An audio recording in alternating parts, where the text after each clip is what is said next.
everybody, it's your boy C-Money back with another video, and today we gotta talk about Monday Night Raw that happened last night. But before we get into that, yes, I know, I'm sorry guys, I was unable to upload for like 2 weeks. I haven't uploaded in like 2 weeks, and I'm sorry for that, guys. You know, a lot of stuff was going on in my personal life, like with my family and stuff. A lot of personal stuff was going on, so I was just mentally unable to upload videos and stuff. So I'm sorry for that. It was just a lot of stuff was going on, but that's all in the past now. We're good. I'm here, I'm back, and we got a lot of stuff to talk about. So let's get into Monday Night Raw last night. So, well, actually first we got to get into something very sad, because we've lost two I have not been able to talk about these this yet, because what happened was we learned it was last Friday. Yes, it was not it was 2 weeks ago, I think, on Friday Night SmackDown. It was revealed that Wild Samoan Alpha had passed away. Now, Alpha is Roman Reigns' uncle, the brother of Sika, Roman Reigns' father, who passed away like a couple months ago. So, like just a couple months apart, both Alpha and Sika have now passed away. The Wild Samoans reunited in heaven. So, yeah, rest in peace to both Alpha and Sika. And then also, I heard, apparently it was revealed last night that we lost another legend in Psycho Sid, also known as Sid Vicious, Sid Justice, Psycho Sid, yeah. He passed away, and yeah, another just pioneer in professional wrestling, man, and yeah, so rest in peace to both Alpha and Psycho Sid, rest in peace. But, yeah, now into Monday Night Raw. Raw opened up with the new Judgment Day coming out. Finn Balor, JD, Carlito, Dom, and Liv. They're talking about how, you know, they're not the bad guys in all this because last week on Raw they were finally able to get the upper hand against Priest and Rhea, and they're like they had all this coming because they're the ones who turned on the Judgment Day, so they're the bad guys, not us, yada yada yada. And then Dom, you know, he starts talking, or he tries to start talking, as we know. Then Rey Mysterio and the LWO come out, and Rey just looks at his son Dominic, and he's like, "You're crazy, son. I mean, you are losing it. Like, I mean, like at least when you were with Rhea, one of you had a set, and it wasn't you." Oh my gosh. And then, you know, Rey called his son a jackass.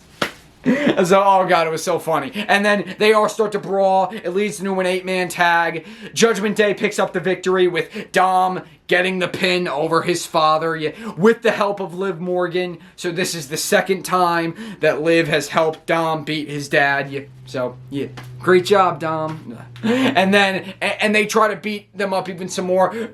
Dominic was going to hit a frog splash through the announce table to Rey Mysterio, but the Terror Twins, Priest and Rhea, came out. They fought him off and stood tall in the middle of the ring. Yeah, build up for the mixed tag match that's going to happen between Priest, Rhea, Dom, and Liv. Yeah, so that's going to be good.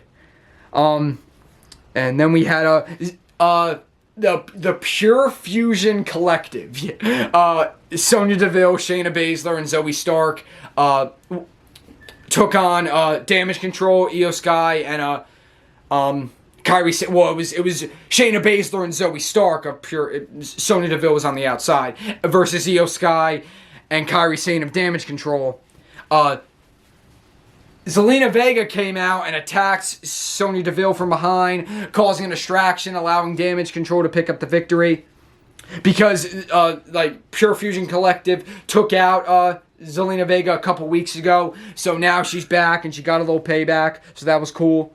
And then, last week, CM Punk threw out the challenge to Drew McIntyre for a strap match at Bash in Berlin, and it was made official. So, Punk and Drew, part 2, this time it's going to be a strap match. Now, Drew McIntyre comes out and, you know, he's quoting CM Punk because last week CM Punk got a little emotional, right? Because Fanatics Fest was happening like last like 2 weekends ago, I think, or last weekend. Fanatics Fest was happening, and you know, CM Punk was there, and he had all these fans come up to him saying like, oh, like a kid like flew 200,000 miles just to see CM Punk. A girl like flew thousands of miles just to see CM Punk. So, you know, he was getting a little emotional. He's like, that, I'm like, that drives me, like all of you guys. So, you know,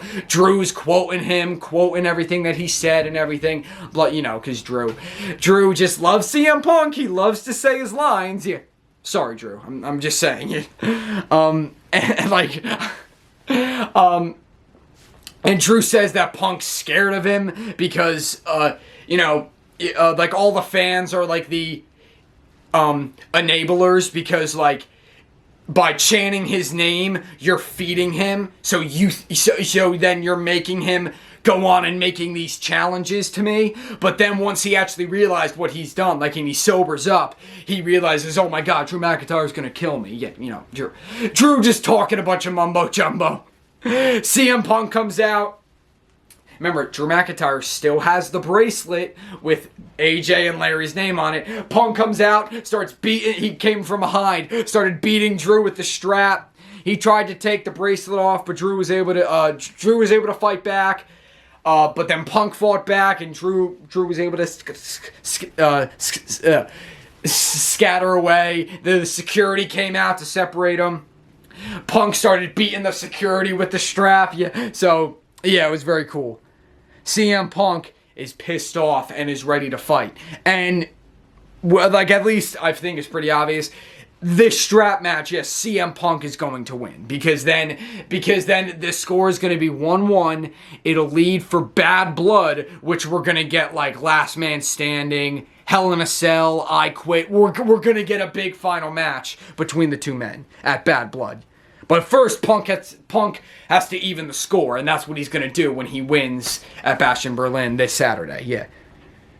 And then my main event, Jey Uso, Yeet. He defeated Karrion Kross and Kofi Kingston in a triple threat match to advance in the Intercontinental Championship tournament.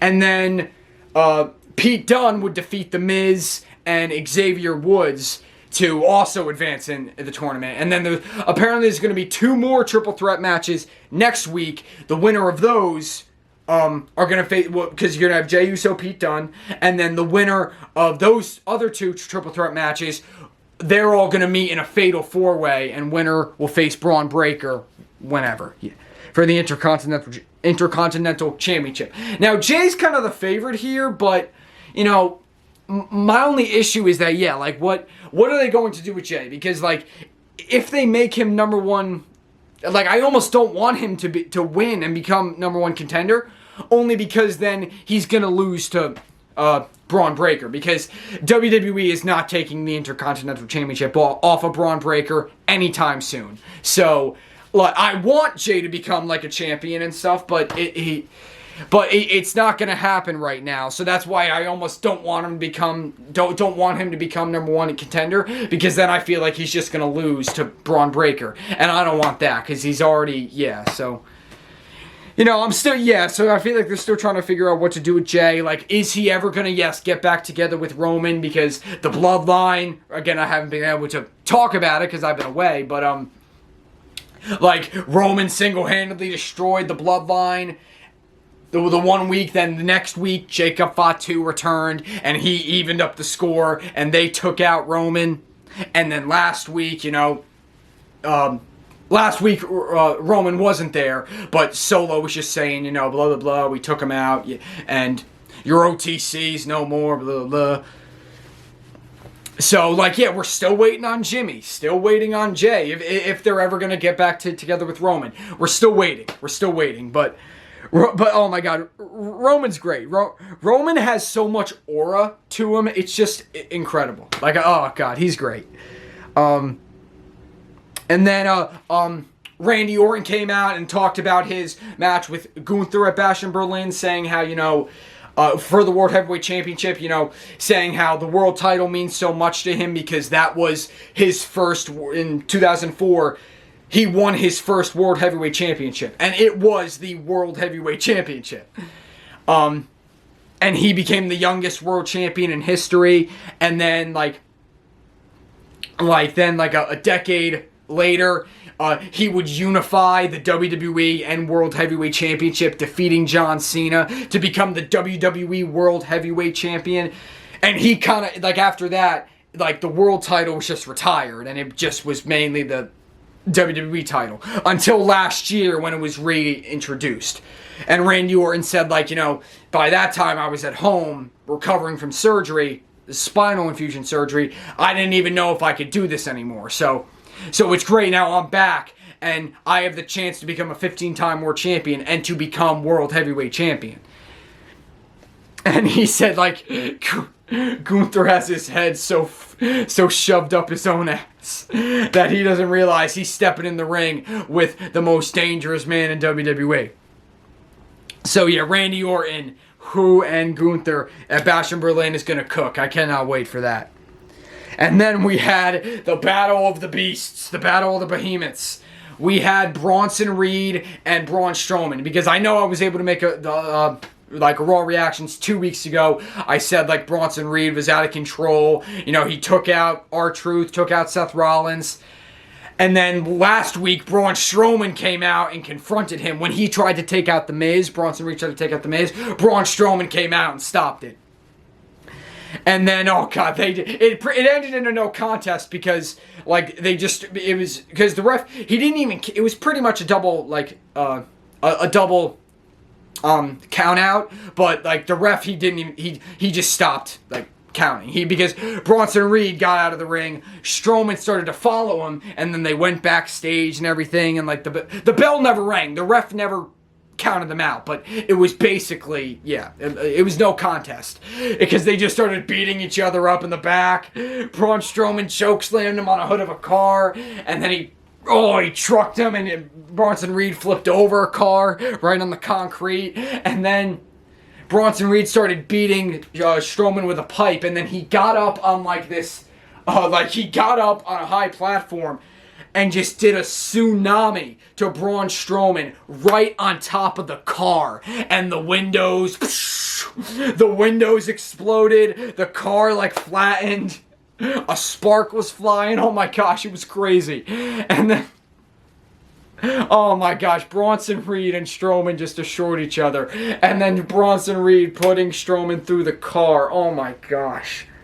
That's crazy, man. It was a really, really cool segment to see. And a cool match. So yeah, we're waiting on Seth. Seth has got to come back and take out Bronson, because we know when Seth comes back, he's going to come back with a vengeance, and he's going to get big Bronson Reed. Because who else is going to stop him now? Oh gosh, but that was a very cool scene to see. And then, in our main event, we had the in-ring debut of Uncle Howdy. Uncle Howdy, Bo Dallas, defeated Chad Gable in the main event of Raw. Oh, it was great, he came out with the lantern and everything, paying tribute to Bray. White Six got involved. American Made got involved. He hit the Sister Abigail in the end, picked up the victory, and then, he just looked up to the heavens and looking up to paying homage to his brother Bray Wyatt and stuff. So yeah, it was awesome. I'm really happy for Bo Dallas finally in-ring debut of Uncle Howdy, and just once again paying homage to his late great brother Bray Wyatt. Rest in peace. But yeah, guys, what a great episode of Monday Night Raw.